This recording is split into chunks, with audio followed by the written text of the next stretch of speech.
चलिए गाइस, एक सवाल का जवाब दीजिए। सवाल यह है कि जब बच्चा पैदा होता है तो पैदा होते ही वो कितने साल का हो जाता है। अब आप लोग कहोगे कि क्या बचकाना सवाल है, अभी तो बच्चा पैदा ही हुआ है तो साल की बात कहां से आ गई। आप अपनी जगह ठीक हो सकते हैं, लेकिन सवाल बचकाना नहीं है। क्यों, मैं आपको बताता हूं। मैं बात कर रहा हूं यहां पर साउथ कोरिया में जन्मे बच्चों की। क्या आपको पता है कि साउथ कोरिया में जो बच्चा जन्म लेता है वो पहले दिन ही 1 साल का माना जाता है। अब ऐसा क्यों होता है, उसके पीछे का रीजन है कि वहां के लोगों का यह मानना है कि बच्चे ने 9 महीने पेट में भी निकाले हैं। इसीलिए जब वो पैदा होता है तो बजाय उसे 1 दिन का मानने के वो उसे 1 साल का मानते हैं। क्या ये इंटरेस्टिंग फैक्ट इसके पहले तक आपको पता था? और अगर नहीं पता था तो चैट सेक्शन में जरूर लिखेगा। गाइस, मुझे इंटरेस्टिंग फैक्ट जानने और उसे बताने में बड़ा मजा आता है क्योंकि इससे नॉलेज बहुत बढ़ती है। तो चलो आज इस वीडियो में मैं आप लोगों को एक और इंटरेस्टिंग फैक्ट बताता हूं, लेकिन उससे पहले मेरा एक सवाल है। क्या आप मुझे बता सकते हैं कि पूरी ही दुनिया का सबसे ज्यादा खाया जाने वाला बिस्किट कौन सा है? तो चलो मैं इसका जवाब दे ही देता हूं। इस सवाल का जवाब है पार्ले जी। जी हां गाइस, पार्ले जी, जिसके एक दिन में लगभग 48 करोड़ पैकेट खाए जाते हैं। यानी कि जितने देर में आपने ये वीडियो देखा है उतनी ही देर में लगभग 20,000 पैकेट पार्ले जी के खुल चुके होंगे। है ना गाइस अमेजिंग फैक्ट। चलिए गाइस, एक सिंपल सा सवाल पूछता हूं। मेरा सवाल यह है कि टेलीफोन का आविष्कार किसने किया था? जरा गैस करिए। आपका गैस बिल्कुल ठीक है, वो थे अलेक्जेंडर ग्राहम बेल। लेकिन अफसोस की बात पता है क्या है?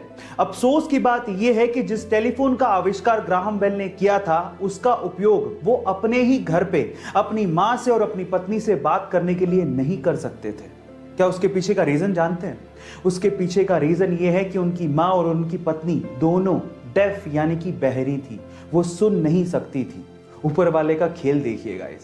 क्या आपको इसके पहले तक ये बात पता थी? और अगर नहीं पता थी तो चैट सेक्शन में जरूर लिखिएगा। एक बार एक बच्चे ने चिड़िया को कीड़े मकोड़े खाते देखा तो उसे लगा कि उड़ने के लिए कीड़े मकोड़े खाना जरूरी होता होगा।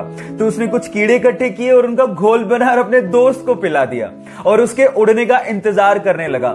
वो दोस्त उड़ तो नहीं पाया लेकिन बीमार पड़ गया, जिसकी वजह से उसकी मम्मी से उस बच्चे को डांट सुननी पड़ी।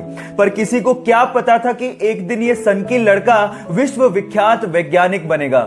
Yes, I am talking about Thomas Alva Edison, जिसने 1000 विफलताओं के बावजूद भी हार नहीं मानी और प्रयास करते करते बल्ब का आविष्कार कर डाला। उनके हिसाब से सफलता निश्चित है अगर आप एक बार और प्रयास करो तो।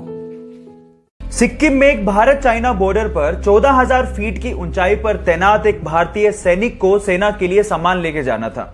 अचानक से ग्लेशियर की चपेट में आने की वजह से उसकी मृत्यु हो गई। उसका शव 3 दिन तक लगातार भारतीय सेना ढूंढती रही लेकिन उसका शव ही नहीं मिला। उसके बाद जो हुआ वो अनबिलीवेबल था।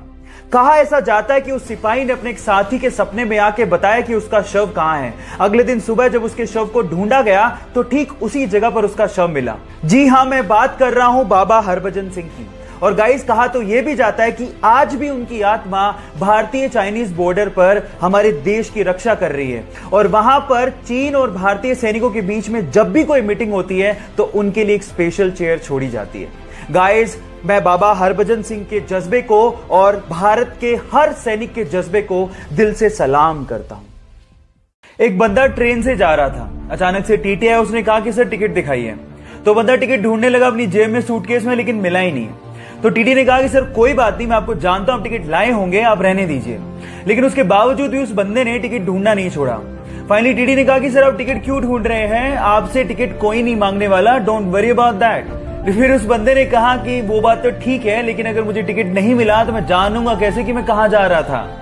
अब आप लोग सोच रहे होंगे कितना भुलक्कड़ आदमी है, टिकट खरीदने के बाद भूल गया कि उसे कहां जाना था। लेकिन let me tell you guys, मानव इतिहास में उस व्यक्ति का IQ लेवल सबसे ज्यादा माना गया है।